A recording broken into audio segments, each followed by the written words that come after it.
And to all of you, thanks for coming. It's a Friday and you're talking SBA business loans. You are a special person, by the way. You're here and you're ready to go on these really important programs. So thanks a lot. What I'm going to do is I'm going to provide a quick, very quick policy and political update because we love to talk politics here and it's always good to know the context and things are changing rapidly. So I'm going to give a very brief update and then introduce Mark and for a little bit of presentation and then to your questions. So here we go. I'm going to share my screen.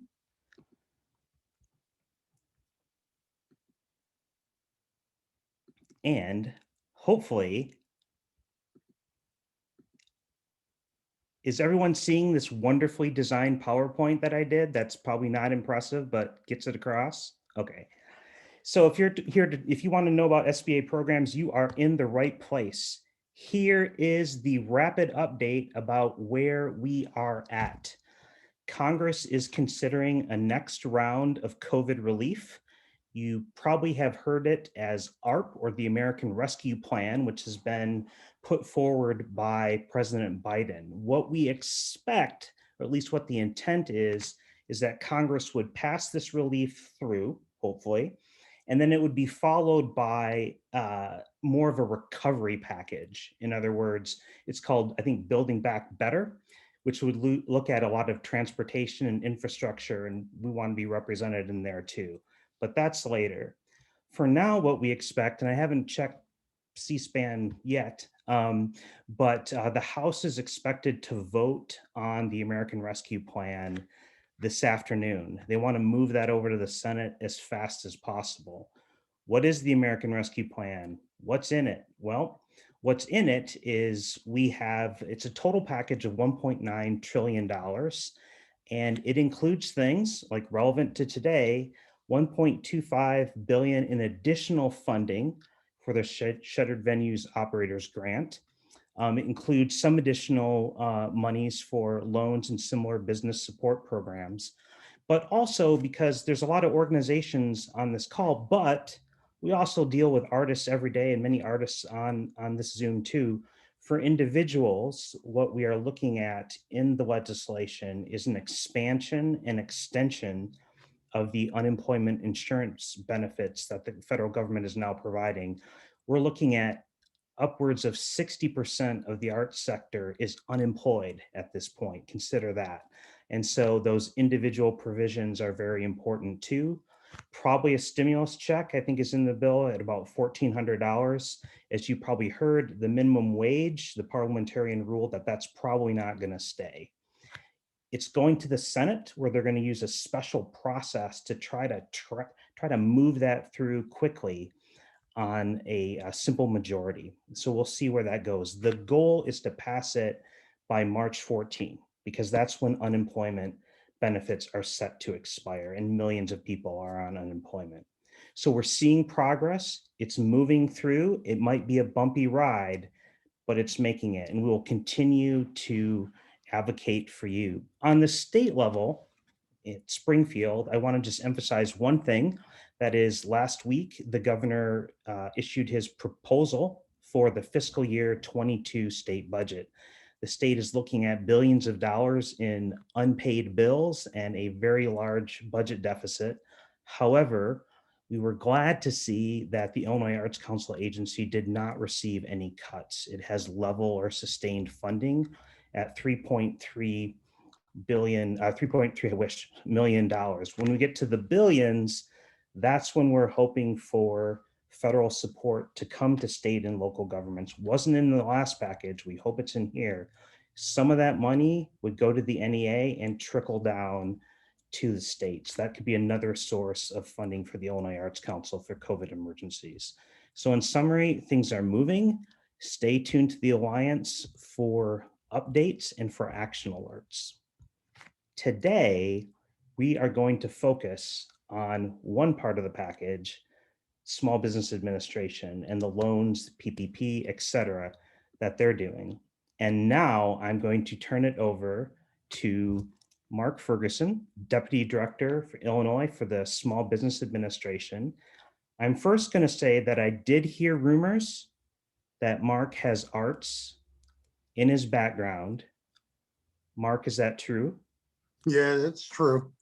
For you and everybody on board, I guess you could say I came from a creative background. I don't know how I ended up in finance, the high world of finance and business, but my dad was an art director for Ebony Magazine Oh, for almost 30 years and one of the leading scratchboard artists in the world.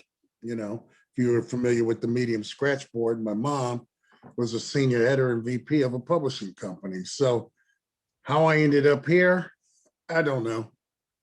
I just got creative with the numbers, I guess. I don't know. Mark, we artists and creatives are everywhere. Yeah, I know. But I'm going to hand it over to you. You're going to walk us through PPP, uh, SVOG, Shuttered Venues, which is huge. We got tons of questions on that. Yeah, I see. EIDL, you name the alphabet soup. I'm going to hand it over to you. We're going to go over that really quickly. And then we have a ton of questions submitted in advance and we'll just have a conversation. But Okay. take it away. Well, what I'd like to do is just do a quick, just a real quick presentation because I'm not sure where everybody is, you know, or what they know, but I've been kind of assured that everybody's pretty smart, you know, so I anticipate that this is going to be something, this will be really, really good, but I'm going to just go through this real quick. You know, we have our economic aid package, you know that it came out. President Trump signed it back on December 27, 2020, and it's just gone to an effect. And it's the new, it's the new economic aid package in it. And one of the things that everybody's interested is that it also includes the VSOG. Now, as we go, where are we? COVID-19, loan programs, PPP, EIDL.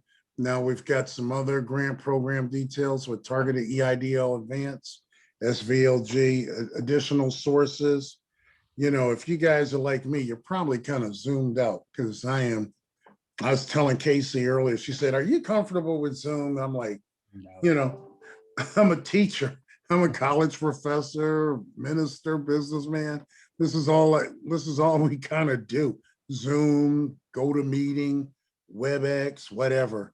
So I'm a little bit, if you're like me, I'm a little bit kind of zoomed out a little bit, especially with SBA programs and services because we've been working nonstop. So if you don't know, we've got the payroll protection or paycheck protection plan.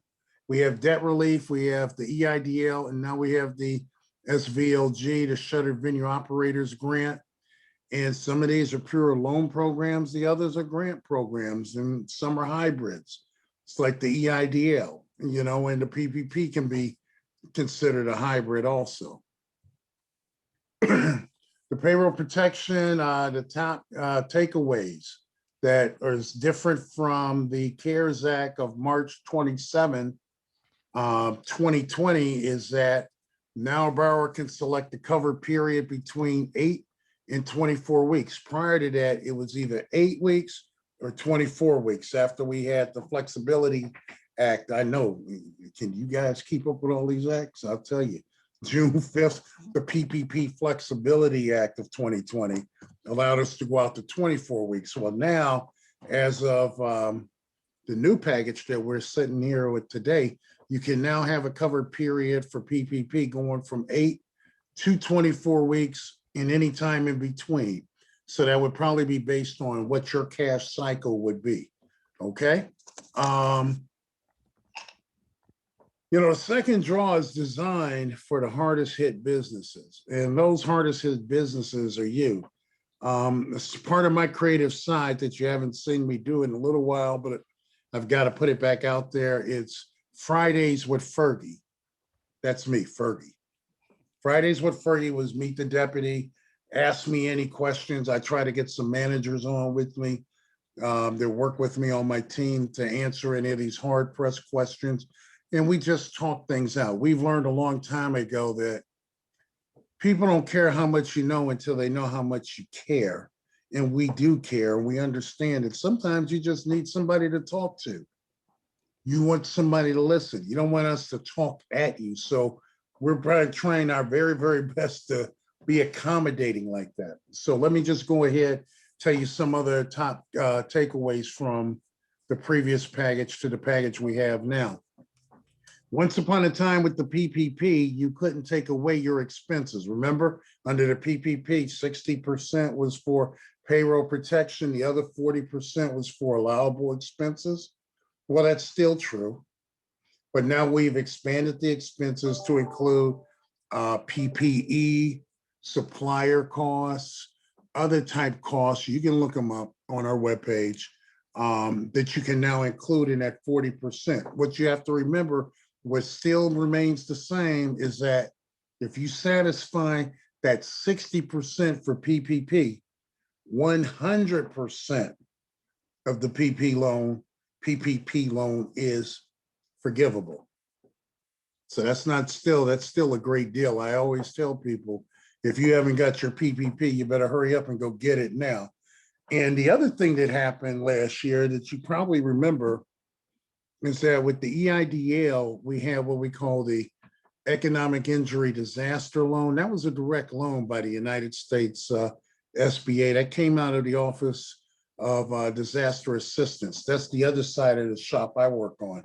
I work on the OFO side, commercial, working with businesses. Disaster is simply that, disaster. We're the next wave that comes in after FEMA, so to speak. But with the EIDL, we had this advance. And one of the things they came up with, which I thought was pretty cool, considering that back then we were building the airplane and flying it at the same time. So it's like Captain, Peach Fuzz going around with a broken, compass, like we were Jack Sparrow, okay, or somebody like that. All kidding aside, what had happened was that folks, we were running out of money. So we took that $10,000 advance that was only for the grant. And what we said, we're going to acknowledge and make it available to those who needed money for employees. So for every employee, you got $1,000. So if you had 5 employees working for you and you applied under the EIDL in the advanced grant, instead of getting 10,000, we gave you 5,000. Why? Again, we were running out of money. Simple as that. For those of you who didn't get any money at all, but still applied, well, you thought you're out of luck. You're not out of luck. The reason why I say you folks are not out of luck, you remember that song, Don't Call Us, We'll Call You? Well, we're going to call you. And people are being notified right now. Those of you who had applied for an EIDL loan and the advance and only got a partial advance, you are being notified right now that if you still suffered a 30% decrease in your receipts from this time, from today, from the time you applied from last year, we'll go ahead, and if you're in a low, moderate income neighborhood, which you can go ahead on our webpage and punch in your address to see if that's you, we'll give you that extra, say, $5,000. So if I only gave you 5,000 prior to that for one person or for each person, now you can get that extra 5,000. Now, for those of you who didn't get anything at all, well, Mark, I didn't get anything. I got shut out. Well, okay, that's fine. Guess what? Not to be dismayed or disappointed, we'll give you another 10 grand for that. And that is a grant, ladies and gentlemen. You don't have to pay it back. That's gone. Now, for those of you who are saying, well, Mark, can I apply for that today? You can apply for an EIDL loan today, but you can't apply for the advance. Why? You know why.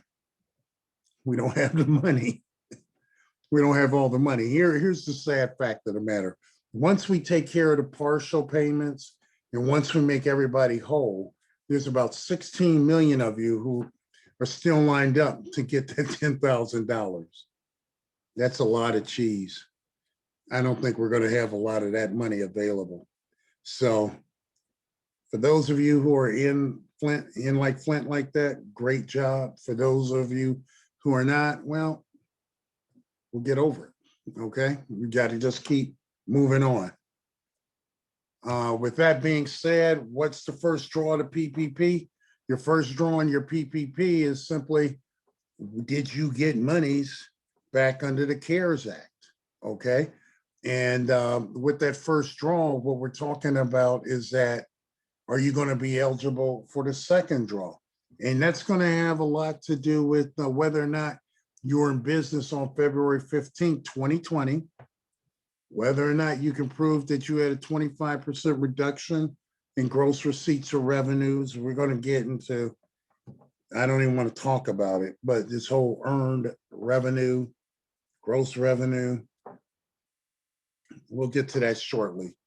At any rate, we're allowing for people with a first draw to apply, but here's what's really important is that the second draw PPP that was just created under the Economic Aid Act of December 27th, 2020, you will now have until March 31st to apply for a PPP. Now, this is going to come into play, especially for all of you. As I said, I used to have this, I would do Fridays with Fergie, and I always had my creatives on there. Mark, when are we going to have something for us? I said, it'll come, it's coming, it's coming.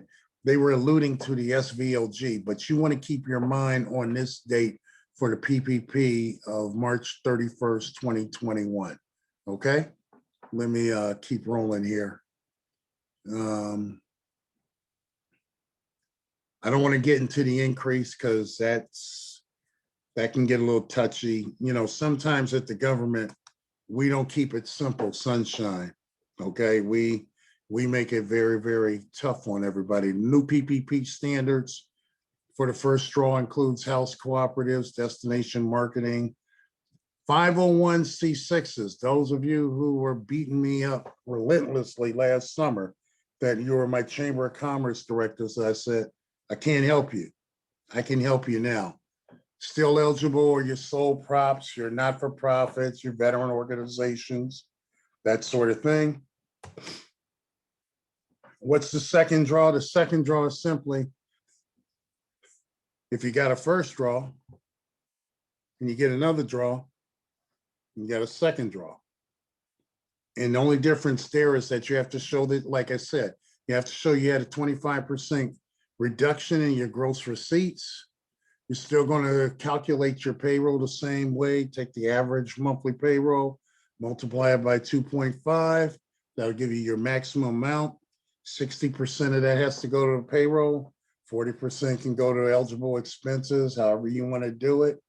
Those of you who are in the restaurant business or the food accommodation services business, that NAICS code is 72. Instead of us taking your average salary, monthly salary for all your employees and multiplying that by 2.5, we do it by 3.5, gives you a little bit of bigger draw. And then you're going to have a new form to go ahead and do your second draw. So when you see this SBA form 2483 SD, SD means second draw. I hope I'm not boring you. I'm trying to go through this real quick so you can get an idea of where we're going. You couldn't have previously drawn a PPP loan under covered periods. Here's the deal. For those of you who did have a PPP loan already and are going to get another PPP loan, as long as the covered periods, that 8-week, the 24-week period don't overlap, everything is fair game. Here's something else that you need to know also.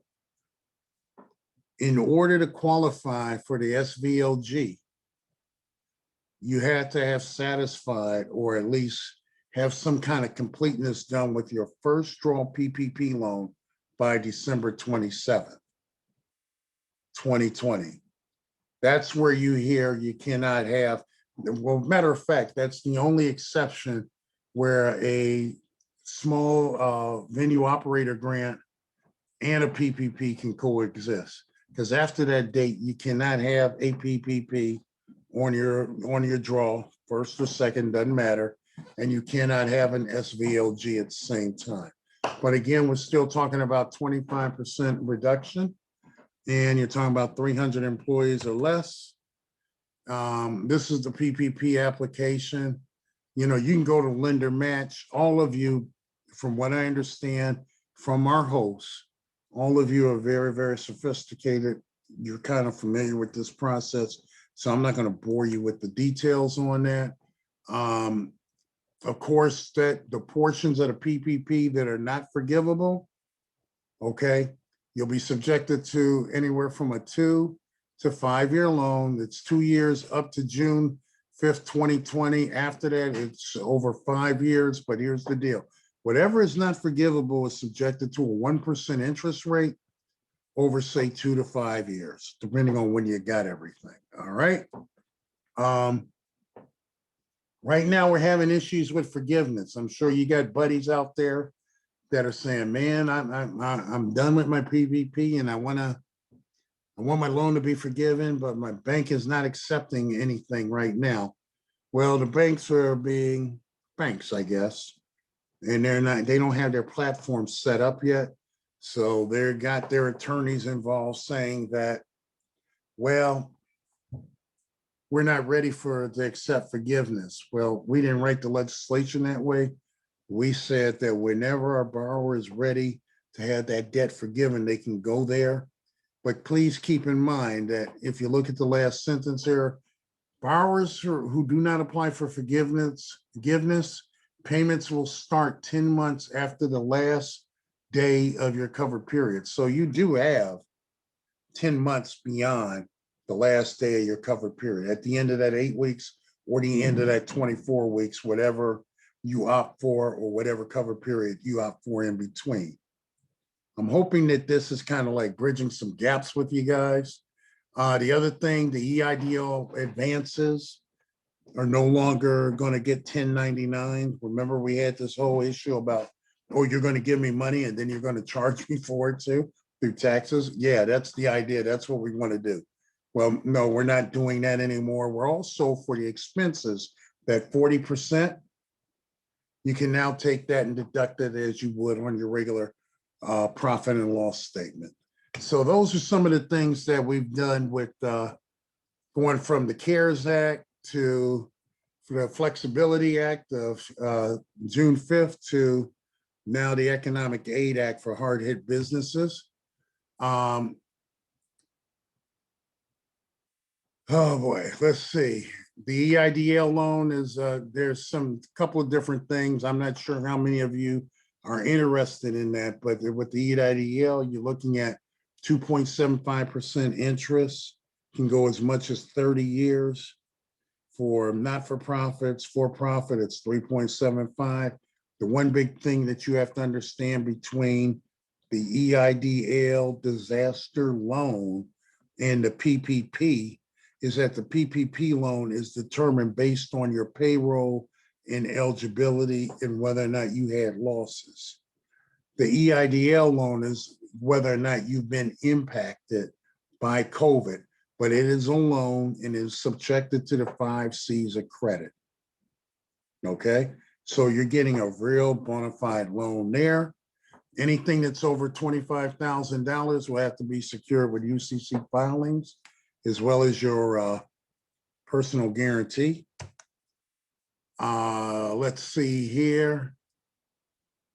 With the new targeted EIDL, what's happening here is not only are we going to be giving folks that advanced, that qualified prior to, but we're also trying to get the monies to lower income community folks that suffered a 30% economic loss. So we're trying to get it into the communities that were hardest hit, but we don't know anything about.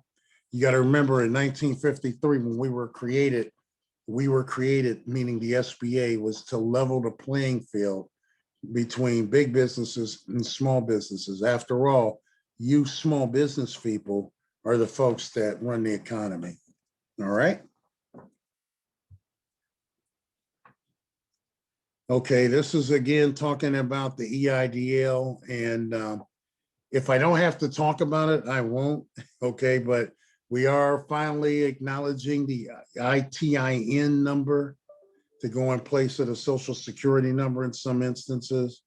But for all intents and purposes, you still want to use your social security number or an EIN number when you're applying for any government assistance. And please have your taxes in order. Okay, meaning that be prepared to go ahead and have to apply for a 4506 transcript and have your at least your 2019s filed, your tax returns. And Hey, yes. can I be rude and interrupt? Do you want to jump into questions? Yeah, I would. I'd like to jump into questions. Is that okay? No, that's fine. I'm glad you got rude with me because I was getting a little bored with this too. You know, I'm getting a little tongue tied. Oh yeah, no. This is not boring. But first of all, thank you with what you presented and how you presented it. We do have some questions lined up. So what I thought I would do with you and I can just have a conversation. There are two burning questions that we got in the most. I'm just going to cut right to the chase and get right to them. Cut through it. And as you indicated, it deals with revenue. So two-part question. So first of all, when it comes to that basic eligibility, or it's kind of referred to as the third priority, but just to get in the door, it refers to revenue, of course. Well, more just what revenue is that? Just to get that 25, just to get in the door, what do you have? What revenue loss do you have to show? Or shuttered venue. You know, and I have to cop out a little bit, Jonathan, and I'm gonna have to, we haven't determined gross revenue and earned revenue. We haven't made a decision on that based on the guidelines. However, you know, if I'm going to be conservative and, you know, err on a conservative way, I would look at it as receipts being both earned and unearned income. So, because I think, so I'll just actually get to the priority period. So the two 14-day priority periods, 90% loss, 70% loss. Right. It simply says revenue. In the legislation, it says revenue. And so there's like 24 hours where the SBA website specifically said earned revenue, which has a huge, impact on nonprofits. It was then moved back to just revenue. So I think there's some confusion out there about which is it going to be? Because again, it has a big impact on nonprofits. And Jonathan, that's the reason why we know it moved one way and then it went back to the other way. It's because we are not sure. Okay. We are not sure. That's why I said, if we're going to play it safe with revenue, why don't we just say receipts? Matter of fact, I think it's even on our webpage where we kind of refer to receipts, for right now. Now, you can always go to www.sba.gov, SVO grants to get updates. But that hasn't been determined. And myself, as well as every officer with me, we are just waiting and waiting for them to just give us the application and at least give us a interim final rule or something on how to determine that revenue, because that is the most burning of all the questions. If I had the answer, it's huge. I tell you guys, believe you me, I tell you in a minute, in a heartbeat. Now, the other burning question is, if that was what, with respect to revenue, the other burning question is when. When do we expect the application process to begin? Obviously, a lot of organizations are hurting out there, desperately need this money. At the same time, we also want it to be done right. But what's your sense of the timeline, if you have one? My gut tells me within the next week or two. That's my gut. Now, is that from on high? No, but this is what I've been hearing coming out of headquarters, that we're very, very close. Okay. And it seems to be focusing for some reason like March 4th. I don't know why. I don't know why March 4th is such a great date, but I really don't know. but I'm hoping very soon because, as you know, under the PPP, that doctrine or that the submission, we Is, closed that off on the 31st. and I think that's our concern, right? I mean, Right. And so if you have that going on, and then with the Biden-Harris administration putting out this edict back on the 24th, that we're going to level the PPP for folks that have companies that have 19 or fewer employees. mhm. And that's all they're going to write PPPs on that. And it's going to be from February 24th to March 10th. You know, that doesn't give people like yourself a lot of Yeah, time that's to really determine, am I going to do mhm. a venue grant or am I going to do the PPP? Because I can't have both at the same time. Yeah, and so for that, so what I've heard is there's no resolution on whether it's earned or gross when it Right. comes to revenue. Yes, Uh, sir. we're not sure. We're not sure when it's going to be open, the application process. So part of what makes that tough for people on the call is that it's an either or with the PPP and the SVOG. And so, but I want to get into a little bit of nuance on that. So I'm going to ask you a couple questions on the PPP versus SVOG. So here's That's the fine. first question. In the case of a 2020 PPP, so an organization has received a first draw PPP before December 27, 2020. In that case, can they apply for a shuttered venue? Yes, they can. Okay. So the second, hey, we could do this a yes or no. So the second, so yes, so yes. I mean, if you want me to elaborate a little bit, No, I that's fine. will, Jonathan. But But yeah. So if you're an organization, you've received one in 2020 before 2027, you still have that choice, right? You there you SBO go. or a second. So this next question I have is, okay, so now after December 27, so we're basically right now, can Mhm. you, I'll skip the receive. Can you apply for both a PPP and in shuttered venues at the same time? Can you apply for both at the same time? No, because there's no application for the SVLG. But even when there is, my understanding is you can't apply for both at the same time. Well, you're not supposed to, and you're not supposed to be speculating. But Meaning this, here's I think this is what you're getting at. If I go ahead and I hedge my bet and I apply for the PPP right now, Mark, but then the application comes in the next week or two for the SVLG, can I now apply for the SVLG and take the best of the two deals? no, You cannot do that. You will not get a choice. no, yep. So it's either or, and that's not, I'm not here to, I'm a Yeah, no, shut. I hear you. I'm not going to give my opinion on that. So, and that brings the issue up to the time crunch, right? Because now organizations are really in a position where they have to decide really SVOG or PPP. Right. One question that did come up that nuances that a little bit: if they apply for a PPP and they're rejected, can they then apply for an SVOG for a shuttered venue? Yeah, I can believe they can. Okay, I'll table that, but okay, go back to I believe they can.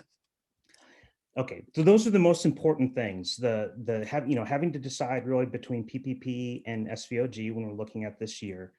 I'm now going to go to some of the questions that we have because we have a lot of good questions in. I'm going to start right at the top.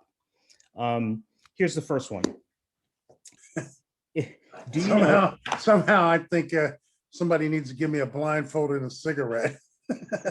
Put me up. I don't have any with me against the right wall. now, but so do you know if the SBA shuttered venues application process, is it going to be asked, what will you be using the funds for that you receive? So as with the PPP, they say, hey, 60% has to go to payroll. Is it your understanding that that's going to be the same thing with the shuttered venue? I don't know if the percentages are going to be the same, but the Shuttered Venues Act was supposedly designed to do the same thing PPP does, only for those who are in the creative arts in that spectrum of industry, in that line of work. In other words, what we're going to do is that we want you to use the money to pay for expenses, such as your payroll, things of that matter. But here's the real catch to it. You don't have a hybrid. It's not a loan, perhaps a grant, and if you don't comply, then it becomes a loan. Your SVOG is a grant, Yep. 100% grant. Yep. Now, So do if you we have, have, go ahead, I'm sorry. Is there expected restrictions on, I know there are expectations on what the funds will be used for, but are there restrictions on how the funds are to be used, to what they're to go towards? Well, we have the restrictions. Unfortunately, we don't have the guidelines, but we do have the FAQs, and the FAQs state for your normal expenses, your payroll, mortgage interest, things, your regular Mhm. expenses. Now, what percentages? We don't have percentages for that. And I'm not sure if they're going to put percentages in there. So we can probably drop that in chat too. There's on February 21, the SBA issued a new FAQ. So perhaps we can drop that in the chat or provide that as a follow-up. Next question. So for first draw PPP funds, so for this individual situation here, and we may not have enough specifics, but let's give it a go. So this person received a first draw PPP. Sounds like it's a sole proprietor. Those funds ran out. And so then they went on unemployment. So there's now that says they did get an EIDL loan, but what they're asking is if they're able to get a second draw PPP, would any portions of the EIDL be forgivable?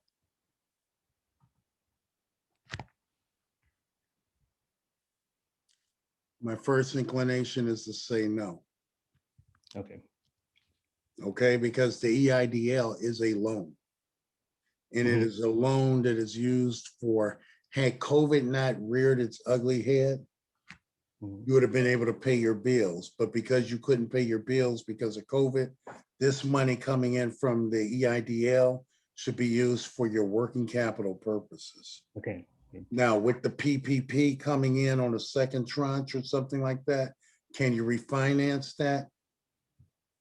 You might be able to make a payment or two on the EIDL with those proceeds, but you won't be able to refinance the EIDL loan, if you get my drift.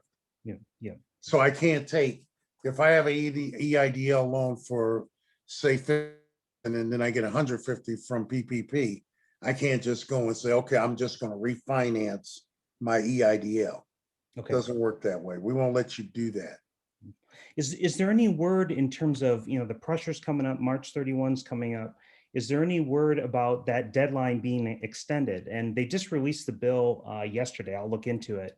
But any word that you hear about extending that deadline, that PPP deadline? I haven't heard anything, but now as quietly as it's kept, there's a lot running out of money again on the PPP. Yeah. I mean, it's going faster than ever now. What I know the new legislation, provides 7.25 billion. That can go very fast. Yeah, that's pretty much a drop in the hat. I can get you some figures on that, but last I heard, I thought we were close to 200 some odd billion already taken care of or accounted for under the PPP. And I think under the bill, we only had like 258 or something like that. Yeah. With some change, making it up to the 325. Yeah, and we have an FAQ on our website. Yeah. They've made, and I'm going to go back, dive in the bill, and the latest bill. It was marked up, and I'll put on top of our FAQ the status of that deadline. We'll see if we can pick up any movement legislation that wise. So now shifting to the EIDL. Do people wait to hear about the EIDL, or is there a way to check on the status of it? You meant, we'll contact you. You mentioned, should they wait to hear on that, or do they need to check the status? Some way to check the status of it? It depends. Now, if we're talking about an existing EIDL, and Lord knows, I'm not going to make any bones about it, Jonathan. We've had our problems with the EIDL. There are people who have been just now getting funded Yeah. from June, July. Okay, on the loan portion. Mhm. We're not even talking about the advance. I'm talking about the Yeah. loan portion.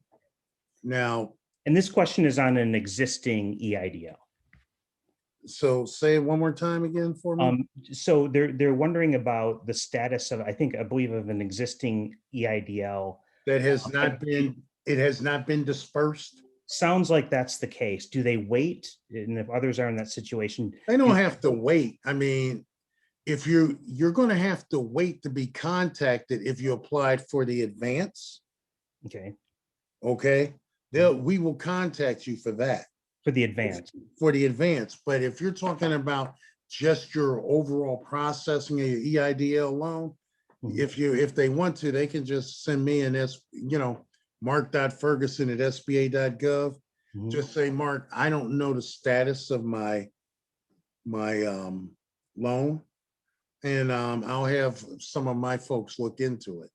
Okay. Meaning I'm not trying to open this up for everybody. Oh, it's too late now, Mark, man. Not sorry, man. It is out. Well, In I do have peak a condition. no, Jonathan, I do have my people that will go ahead and do it for me. Yeah. Okay. And we can get it. All I need is when you apply, what appeared to be the problem.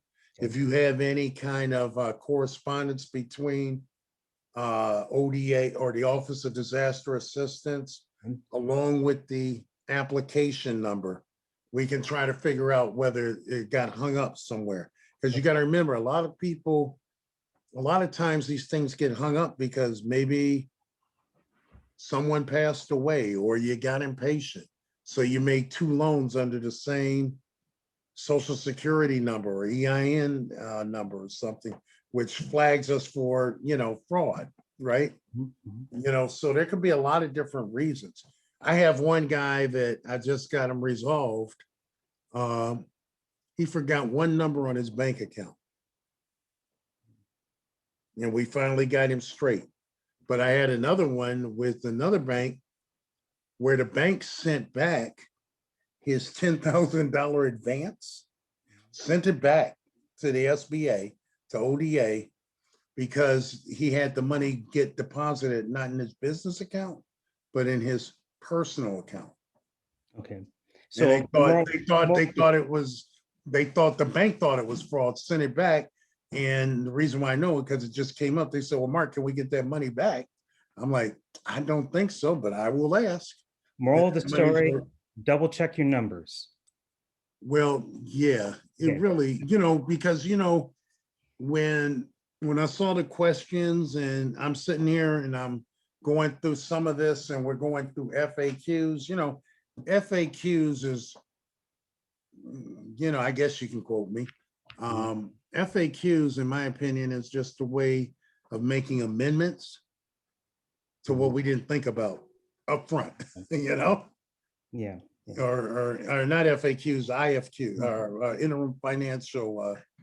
interim final rules. I'm sorry, IFRs. Mhm. And the FAQs too, though, is a way of answering questions that we did not address in our legislation. When we want to address it in our legislation, that's when we come up with the interim final rule. Yeah. So I mean, I think it's relaying two things, and I know you're not the decision maker here, but I think the biggest concern is if you're a nonprofit organization and they go with earned, that's going to open the door up for you more, because those charitable contributions aren't going to be, you could be holding your own or not experiencing as steep of a loss. And so then the nonprofit is kind of penalized in that case for getting donations and gets kicked out of that priority period. So I think that is a huge factor. It's a huge factor. It's a very huge factor, Jonathan, but I can tell you, I think you and we've discussed it in previous discussions that, we here at the SBA are going to do whatever we can to even a playing field with the small businessman. Okay. And we're going to always, I like to think if we're going to default, we're going to default to common sense and to helping the small business person as opposed to saying, no, this isn't going to be so. Just like when we had the outcry, when we were giving out the previous PPP and we're 1099ing people for this added income, or telling them, no, you cannot take off the expenses, or you cannot deduct expenses with our money that we just gave you for your operation. You know what I'm saying? And we thought about it and it got repealed. So it's one of those processes, you know, Jonathan, it's just one of those processes, man, where, you know, we're kind of learning as we go along too, to be perfectly truthful. We're not the big bad SBA, you know, bold or anything like that. But what we're trying to do is just level the playing field the best that we can and do what's right. Yeah, and so we as a sector, Mark, just definitely here to provide you guidance on that too. The Alliance will keep advocating. There's one other question that Yeah, I want you to keep advocating, and you know, you keep me on speed dial and say, hey, Mark, you need to take, now that you know the deputy, you need to say, hey, Mark, you know, you guys should take a look at this or that, so I could at least get it brought up. Yeah, and our legislators as well. We're being in direct contact with them. I do want to circle back though with you know, we talked about nonprofits in that case, but I've noticed a lot that when people hear Shuttered Venue Operators Grant, that there's a misperception that they think you have to own a venue. You have to own a space in order to get it. No. But if you're a performing arts organization, you don't have to own a space to get it. Is that's right, right? If you're a performing arts organization, you don't have to own the space, but you should have a space where there's like fixed seating. If you want to get into the gray matter of it, like for example, I can't be a performer that goes from venue to venue to venue with that mobility factor in it, okay? But I can be a performer who does not own my own space, but I'm renting it from Arts Alliance and they have a fixed venue and I'm always there. I got a lease with it or something like that. So you don't have to own the space the way I read the regulations. And you, and with the fixed seating, and you know, we can provide clarity on a lot of this stuff afterwards as we get it. The fixed seating though is just museums, right? No, it's not just museums, it's theaters. It's you know, it's a little bit of everything. What they're trying to do is they're trying to discourage the mobility aspect, meaning that I can't be a performer and apply for this grant and go from theater to theater to theater. They want me to be more fixed. And I think it's addressed a little more in the FAQs. In the FAQs, they talk about that. And I think they make mention of like a wedding planner. Yeah. Okay. A wedding planner provides a great service, does this, does that. But they also said, but that wedding planner does not have a fixed venue, does not have ticket sales, does not have this or that. Or the other one was a circus that is mobile, like Ringling Brothers used to be. They went from town to town to town. That wouldn't qualify because it wasn't fixed. It wasn't bolted down. Now, if there's an outdoor theater, a performing arts organization that performs in an outdoor theater, they erect a stage in a local park. The patrons sit on the lawn. Are they eligible for an SVOG? Is it going to be there? I mean, is it already there? Or they just erect the stage? They erect the stage for a temporary basis and they tear it down when they're done. If they do it that way, then I'd say, no, they're not eligible. However, if I'm a local traveling troupe and it's outdoors and I get a real sweet deal on some land and I make a forum and I do it, and it could be seasonal. If I do it at least 4 times a year, I could qualify for the grant. And But you know what, the major question or the issue here, Jonathan, is mobility. Mobility of the troop, but also mobility of the venue. I'm gonna again jump back here a second. I mean, one of the things that the SBA has put out there is that floor plans are something you got to be ready to provide, I think, right? That's something, but there's one very specific question. So we're going to go from some kind of the complex vague to a very Okay. specific one. EIDL loans, can they be used for upgrade of HVAC systems in buildings? EIDL loans, they're not supposed to be. Okay. EIDL loans are specifically for working capital purposes. Working capital meaning that you got to pay you got to pay your accounts payable. And my next question is then applying for an SVOG when the system is ready to go and applications are ready. How do they apply? I've heard of a .gov Sam? website. Can you explain that a little bit? Okay. And what organizations need to do to be ready with the SAM? The way, and that's also addressed in our FAQs, it's at the very end, but because we don't have the application, but what they're saying is that they're going to keep abreast of using grants.gov. And when you apply for a federal grant, you have to have a SAM number. Okay. So you usually have, what is it? I think your DUNS number that you have to have to get your SAM. And once you're in there, that's about, for right now, that's about all we can do for you right now. So those of you who are getting ready to apply,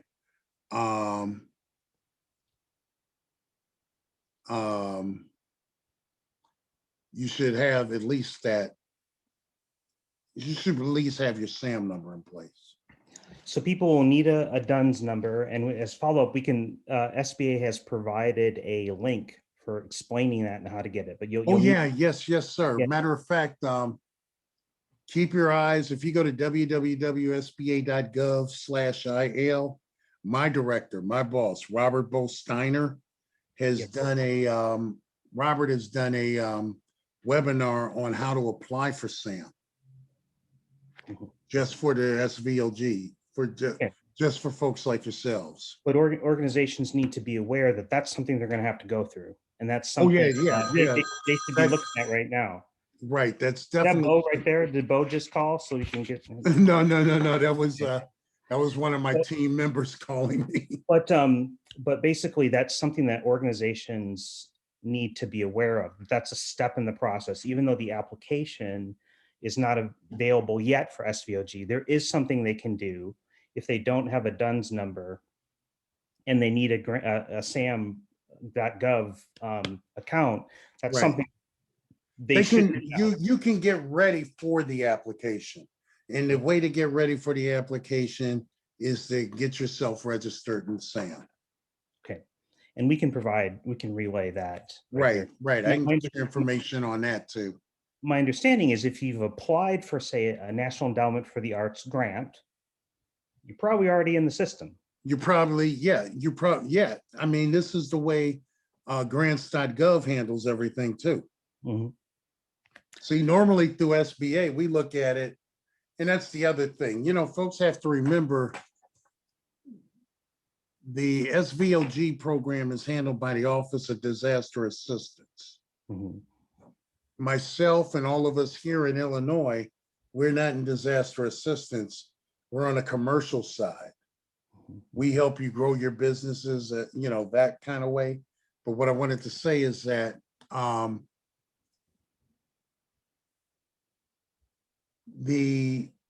because the SVOG is being handled by ODA, and it's similar to grants.gov, they're the ones that are in charge of that. So I guess what I'm trying to tell you guys is that as soon as ODA gives us more information, we'll be able to be more exacting with all of you folks. So basically, so what I see to step back, it'd be great if we could provide all the answers here, but I'm seeing a fluid situation where we need answers. SBA is not there yet. The issues such as earned revenue versus Right. is We're still not, outstanding. And we definitely conveyed our opinions on that, but it's still outstanding. yeah. One thing that I think needs a lot more clarity, and we're pushing for this, is the idea of fixed seating is one, and what it means to be a venue. Because again, to emphasize, our understanding is that performing arts organizations, they don't need to own their own venue. But it seems like the earn versus gross, the fixed seating, and the venue thing is something that really needs to be defined more. And so I think what we'll do is I can follow up with you, Mark, and with others. We can talk further. And as we get more clarity on that, we can put resources on the Alliance's FAQ page or refer them to SBA. Mhm. But it's a really tough situation for a lot of nonprofits, a lot of creative for-profit businesses where we're And clinging on. We're clinging on to and Jonathan, I've been reading some of the notes in the chat and everything, and your folks are absolutely right. It's you need the clarity of an attorney. Okay. You guys want to know exactly what you can and cannot get away with, Mhm, or can or cannot do. And I just don't have that clarity mhm, mhm. because we put it, like I said, everything is given to us as a FAQ. Yeah, yeah, Okay, a FAQ. Okay, is that the guidelines? no, No. yeah. Okay. Is there an IFR addressing it? No. Interim final rule, right? Yeah. Interim final rule, yes. Okay, no. And so that's one of the reasons why I was like, okay, we can go over this and I'll do the best that I can with it. But, having been a product of, you know, higher education, including learning the law, if you get my drift, Hmm. I'm not very happy Yeah. with how the thing is being introduced. But Uh, then yeah. but at least we're doing something to help, because when I had Fergie's with Fridays, I had a lot of people from your community, from your industry, Hmm. that were saying, Mark, what are you doing for us? And I'm like, Yeah. Yeah. I got nothing for you. Yeah. And the one big thing that I think everybody has to understand is that SVOG supposedly should be doing almost the same thing that PPP does for businesses. Only now it's going to be for you folks in the Yeah. entertainment, Yeah. arts sector. Well, And as I said too, Mhm. the real issue with traveling troops and set venues hedges on mobility. Mhm. And then when you get into that, now you're getting into, am I drilling, seats into the ground? Do I own this building? This kind of thing. It Yeah. gets a little Yeah. ticky. Well, Mark, we're over time. It's a testament to the energy and the interest in this issue that a lot of people are still on, even though we're over time. Okay. But Mark, hey, these are intense times, and this is a complex issue. And you've taken time this afternoon to answer some tough questions, and I want to thank you for the work that you're doing. I want to thank your SBA colleagues for the work that you're doing in seeking to get this right. We at the Alliance we'll keep pushing you too, just Well, as you you. know what? Yeah. I'm asking you, Jonathan, and I'm asking you and all the members of the Alliance.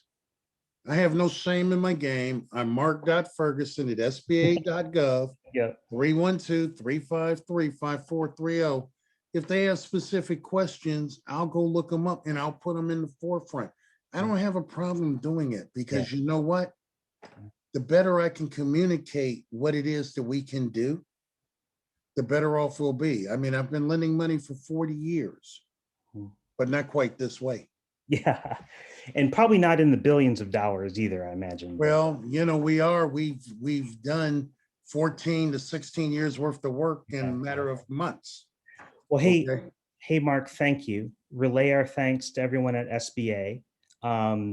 I'm going to hand it back over to Casey, but before I do, if I may, we'll keep pressing for answers on some of these fuzzy things. Look to our FAQ. We're going to push for answers that we can get and push for the most open Push. I answers we want you can to get. push. Oh, yeah. No, Whoa. no, no, no, no. Oh, I'm yeah, not. Mark. Oh, Wait, I yeah. want you to push. Yeah. Don't Okay. watch what you ask for. Because I have a young Oh, man. yeah. He's my leader too. He's my boss, and he pushes for, we're real big on total transparency. We either got it or we don't. Okay. Yeah. It's either black or it's white. We don't like tiptoeing through the gray matter. Well, anyways, just a quick message before I hand it back to Casey. Yes, A lot ma'am. of people, Yes, sir. a lot of people on this call are really struggling to stay in business. Oh, tell me about it. I know. And to all of you out there, we're thinking of you. We know this is not, weekends don't come for you because you're stressed, and stress doesn't take a weekend. We'll keep fighting for you. And Casey, I know we're over time, but I'm going to throw it back to another genius, Casey Smith, to take us out. And I mean that sincerely. Well, thank you so much, Jonathan. And thank you so much, Mark. So appreciate your candor. So appreciate you coming in and being real with us. I know this is super frustrating, and it's certainly something that at the Alliance we're going to keep pushing on. We are going to keep pushing on. We are going to keep holding folks accountable, but with the compassion that also it is individuals that are doing this work who are also living through this pandemic, which has really been tough for all of us. So with that, we will have a recording of this, so we'll send it out to y'all. We'll also include a bunch of links and other resources in that email. You'll probably be getting that, I'm gonna say Tuesday. I'm gonna give myself the deadline of getting this to y'all by Tuesday. If your question didn't get answered, we are gonna take those questions down and get written answers. So if you have a question, be sure that it's in that Q&A. I'll stay on for a couple minutes just to give you a little bit of time if you have something that's come up. In case, Casey, so for everybody on the line too, make sure you get your questions to Casey, because I'm gonna hold you to getting me those questions on Tuesday so I can go get some better answers. Will do. All right? Because we do know with everybody, just not this crew, but all the different crews out there are going through some hard times, and our heart goes out to all of you. Thank you, Mark. Thank you. Thank you.